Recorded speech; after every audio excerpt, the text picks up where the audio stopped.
Hello friend, I am doctor Harshad Rawal MD homeopaths और मेरी channel में आपका स्वागत है। मित्रों, आज हम एक डिजीज के बारे में बताएंगे।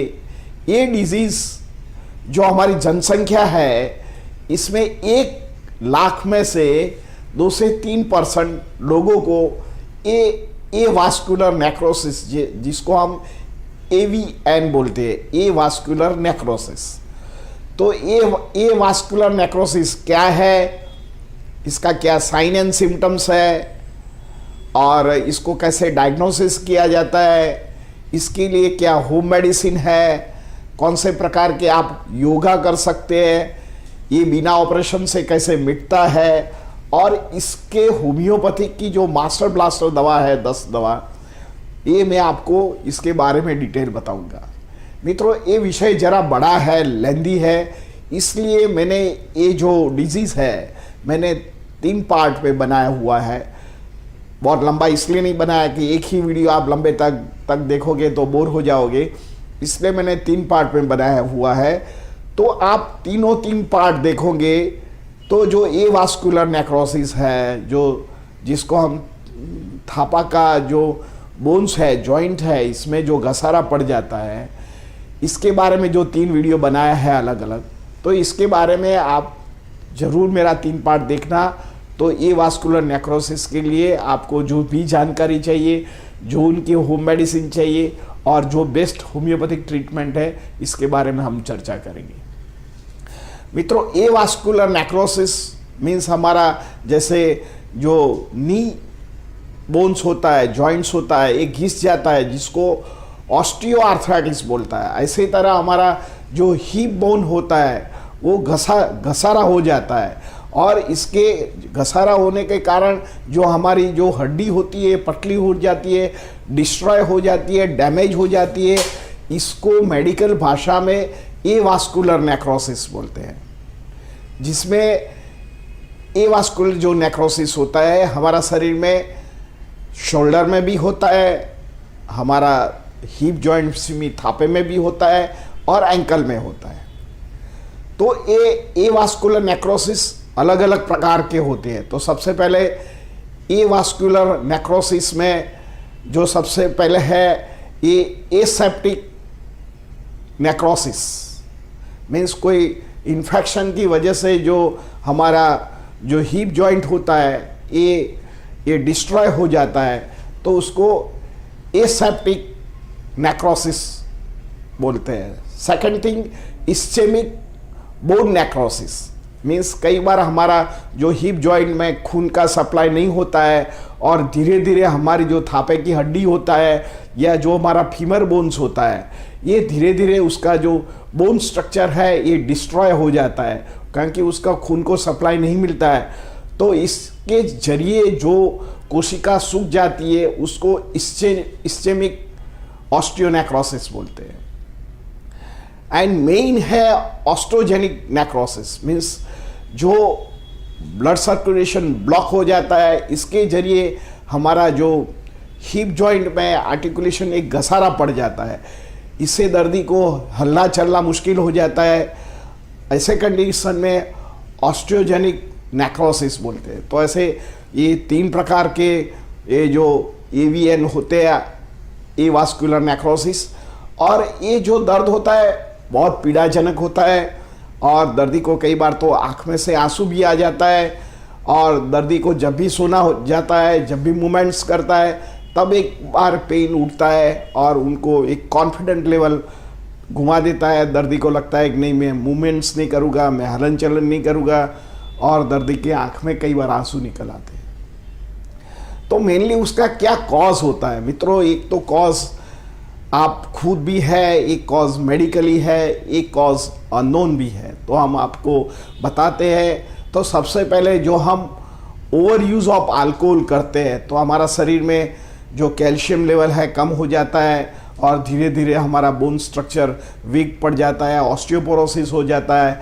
तो ओवर यूज़ ऑफ अल्कोहल की कंडीशन की वजह से भी कहा कि इसमें ये जो AVN मीन्स ए वास्कुलर नेक्रोसिस पाया गया है। सेकंड थिंग, हम कई बार वजन बढ़ाने के लिए और कई रोग में हम ऐसे डिजीज़, ऐसे मेडिसिन यूज़ करते हैं जिसको एनाबॉलिक स्टीरॉइड्स बोलते हैं।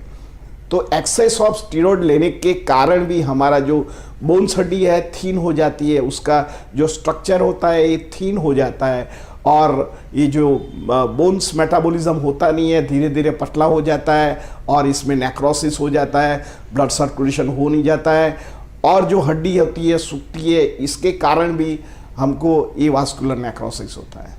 कई बार हम आर्टिफिशियल फूड ले लेते हैं, यंगस्टर होते हैं, जिम में जाते हैं, तो जिम का इंस्ट्रक्टर कई बार बोलते हैं कि आपको मसल्स बनाने के लिए हाई प्रोटीन डाइट चाहिए, तो ये लोग आर्टिफिशियल हाई प्रोटीन डाइट देते हैं। ये पर्टिकुलरली ये एनिमल्स प्रोटीन में से बना हुआ होता है। तो कई बार हम एनिमल प्रोटीन्स लेते हैं तो ये एनिमल प्रोटीन डाइजेस्ट नहीं होता है, ये हमारा खून में घुमा रहता है, और इसके जरिए भी हमारा शरीर में हाई प्रोटीन हो जाता है। इसके जरिए ऑस्टियोपोरोसिस, आर्थराइटिस या गाउटिक जॉइंट के वजह से भी हमको ये AVN एवास्कुलर नेक्रोसिस होता है। कई बार हमको ट्रोमा लग जाता है। आपने देखा होगा कि कई बार हम गिर जाते हैं, और कई बार हमको एक्सीडेंट मिट होता है कई बार लाइफ में, और यही एरिया में, थापे के एरिया में हमको लग जाता है। तो इसके जरिए भी आपको ये अनहील्ड जो कई बार फ्रैक्चर रह जाता है, कई बार हम ऑर्थोपेडिक मीन्स हार्डवेयर के पास जाके पाटापिंडी करा लेते हैं, तो शुरुआत में तो हमको अच्छा लग जाता है, पेन चला जाता है, पर कई बार ये लॉन्ग टर्म नेक्रोसिस उत्पन्न होता है और AVN में AVN में कन्वर्ट हो जाता है, जिसको एवास्कुलर नेक्रोसिस होता है। एवास्कुलर नेक्रोसिस राइट साइड भी हो सकता है, लेफ्ट साइड भी हो सकता है। कई बार बायोफॉस्फोमेट नाम की जो दवा होती है हम लॉन्ग टर्म यूज़ करते हैं, तो इसके जरिए भी हमारा मसल्स में और जॉइंट आर्टिकुलेशंस में माइलोमा उत्पन्न होता है, तो इसके जरिए भी हमारा जो जॉइंट है इसमें नेक्रोसिस होने की संभावना रहती है। कई बार तो हम लॉन्ग टर्म जो कैंसर होता है, लॉन्ग टर्म रेडिएशन की एक्सपोजर में आते हैं, तो कई बार ऑस्टियोपोरोसिस हो जाता है, हड्डी पोची पड़ जाता है, तो इसके जरिए भी हमको AVN એટલે मीन्स एवास्कुलर नेक्रोसिस होने का चांस रहता है। कई बार खून में भी ऐसा कोई पॉइजनस सब्सटेंस उत्पन्न होता है, तो इसके जरिए भी हमारा जो खून में भी प्रॉब्लम आ जाता है, खून में क्लॉटिंग्स मैकेनिज्म बढ़ता है, तो इसके जरिए भी हमको ये AVN होने की संभावना रहती है। कई बार तो कूल्हे के आजू बाजू में जो चर्बी होता है ये डिकम्पोज्ड नहीं होता है, और ये चर्बी में ये जो फैट कंटेंट ज़्यादा बढ़ता है, जिसके ग्राउंड डिजीज़ बोलते हैं, तो ग्राउंड डिजीज़ के कारण भी हमको एवास्कुलर नेक्रोसिस होने की संभावना रहती है। कई बार ब्लड क्लॉट की वजह से हो सकता है, कई बार इन्फ्लेमेशन की वजह से भी एवास्कुलर नेक्रोसिस होने की संभावना रहती है। कई बार हमको HIV हो और HSV1, HSV2 का कोई इन्फेक्शंस हो, तो इसके जरिए भी हमको एवास्कुलर नेक्रोसिस होने की संभावना रहती है। कई बार सिकल सेल एनीमिया हो, या आपको कई बार HIV का इन्फेक्शन हो, या कई बार आपको एप्लास्टिक एनीमिया हो, तो इसके जरिए भी आपको ये एवास्कुलर नेक्रोसिस होने की संभावना रहती है।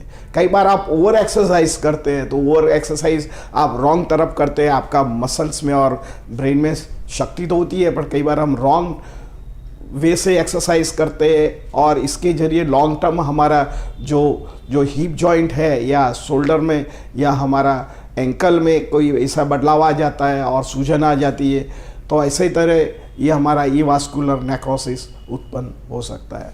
मित्रों, ये जो मोटा मोटी जो कारण है, ये एवास्कुलर नेक्रोसिस का मेनली कारण बनाया हुआ है। कई बार हमारा ओवरवेटिंग और हमारा जो स्ट्रेस लेवल बढ़ने का भी कारण हो सकता है एवास्कुलर नेक्रोसिस। तो ये जो सब कारण है, ये हमारा एवास्कुलर नेक्रोसिस का जवाबदार है। मित्रों, इसका क्या साइन एंड सिम्टम्स है? तो आपने ये हमारा पॉपुलर चैनल है तारक मेहता का उल्टा चश्मा, इसमें आपने देखा होगा कि एक चंपकलाल का एक अंदर कैरेक्टर्स है, ये कैसे चलता है। देखो, उसका एक हाथ ये हिप जॉइंट में रहता है, तो ये प्राइमरी टाइप्स ऑफ उसको भी ये एवास्कुलर नेक्रोसिस है। पतला होता है, अपन जब भी व्यक्ति चलता है तो उसको सपोर्ट लेके चलता है, तो उसको मालूम नहीं पड़ता है, पर उसको लगता है हाँ थोड़ा शुरुआत में पेन होता है तो ये चला लेता है। पर ये लॉन्ग टर्म धीरे धीरे धीरे धीरे हमारा जो जो जो हिप जॉइंट का इनर वॉल है या हमारा फीमर बॉल का हेड है, धीरे धीरे धीरे घसता जाता है और इसमें वीकनेस आ जाती है। कई बार तो ये फ्रैक्चर भी कन्वर्ट हो जाता है, कई बार इसमें ब्लड सर्कुलेशन नहीं हो जाता है, तो दर्दी को धीरे धीरे धीरे पेन की मात्रा बढ़ता है। कई बार रात को भी पेन होता है, पेन इतना सीवियर होता है, ये उनका हिप जॉइंट और थापे के बीच में उसका जो पैसेज होता है वहीं उसको कई बार निडल टाइप ऑफ पेन होता है, कई बार प्रिकलिंग पेन होता है, कई बार उसको इतना खींचा वाला पेन होता है, पर एक ही बार होता है। दोनों हिप जॉइंट में होने की संभावना कम होती है। पर यंग एज में जो AVN हो जाता है तो उनके लाइफ में उसके लिए बहुत तकलीफदायक होता है। पर जो मैं आपका मेरा जो सेकंड जो वीडियो में आपने होम मेडिसिन बताता हूँ, आपको योगा बताता हूँ, थर्ड में मैं होम्योपैथिक दवा देता हूँ, तो आप ये सब कोर करोगे तो आपको AVN से बच सकते हैं। और आधुनिक साइंस तो उसको ऑपरेशन की बात करता है। कई बार AVN में दर्दी को खड़ा रहना मुश्किल हो जाता है, कई बार आप बस में ट्रैवल करते हो, बहुत भीड़ है, खड़ा रहना पड़ता हो, या ट्रेन में तो लंबे टाइम तक वो खड़े नहीं रह पा सकते हैं। कई बार सोने में भी जो प्रॉपरली उसको गद्दा या उसको प्रॉपर नहीं मिला तो उनको भी दूसरे दिन पेन होने की संभावना रहती है। कई बार तो जो इन्फ्लामेटरी जो AVN होता है, वास्कुलर नेक्रोसिस, तो उसको रात को ही पेन होता है। सपोज HIV इन्फेक्शन हो या STD इन्फेक्शन हो या HSV1 HSV2 का सेकेंडरी इन्फेक्शन हो जाता है जॉइंट्स में और इसके जरिए AVN होता है। तो ऐसे दर्दियों को जो होता है वो रात को इन्फ्लेमेशंस होता है, रात को पेन होता है। तो ऐसे इसके लिए होम्योपैथिक में अलग अलग मोडालिटीज़ है, प्रमाणे जो दर्दी को दवा लेते हैं तो ये ठीक हो सकता है।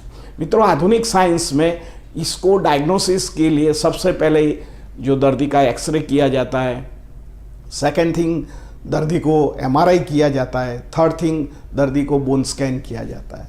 तो ऐसे जरिए उसका एक तो डायग्नोसिस होता है। कई बार दर्दी को पैर में नमनेस आ जाती है, खड़ा लॉन्ग टर्म नहीं रह सकता है। कई बार तो ये जो WBC जो देसी टाइप होता है जो हमारा वॉशिंग एरिया में, तो उसको बैठे बैठे स्टूल पास करना बहुत मुश्किल हो जाता है। कई बार उसके जो पैर के तलिए में नमनेस आ जाती है, उसका रिफर्ड पेन सब लेग में आता है, बार बार उसको खड़ा रहता है तो मूवमेंट्स चेंज करना पड़ता है।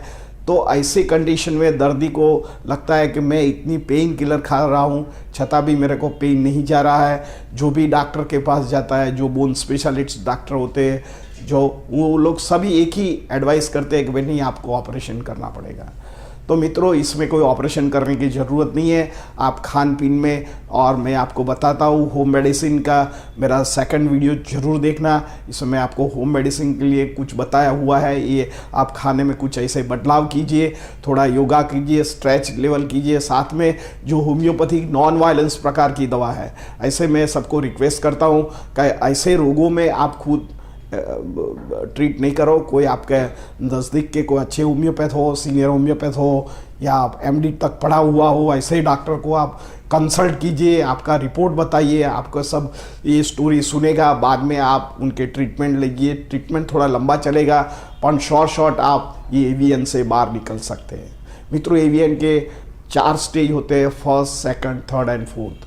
फर्स्ट में तो मैंने देखा कि जो चंपकलाल का जो कैरेक्टर है, कैसे मूव करता है, जब भी चलता है तब उसका हाथ हिप जॉइंट में रहता है। सेकंड स्टेज में ऐसा होता है कि दर्दी को खड़ा रहना मुश्किल हो जाता है। थर्ड स्टेज में दर्दी कोई भी पोजीशन में अच्छा नहीं रह सकता है। और फोर्थ पोजीशन में तो आप तो देखा कि दर्दी की इतनी वर्स्ट कंडीशन होती है कि इसको 24 आवर्स में जो बड़े बड़े डॉक्टर होते हैं बोन्स के, तो उनको ऑपरेशन करते हैं। तो ऑपरेशन करने से बहुत बड़ा कॉम्प्लिकेशन हो जाता है, एक पैर छोटा हो जाता है। कई बार दर्दी लर्चिंग गेट चलता है। लर्चिंग मीन्स जहाँ पेन होता है इसके विरुद्ध दिशा में चलता है, और जब भी दर्दी चलता है तो आगे पीछे नहीं मूव करता है, साइड बाय साइड मूव करता है और ऐसे ही चलता है और स्विम करता है एटमॉस्फेरिक में।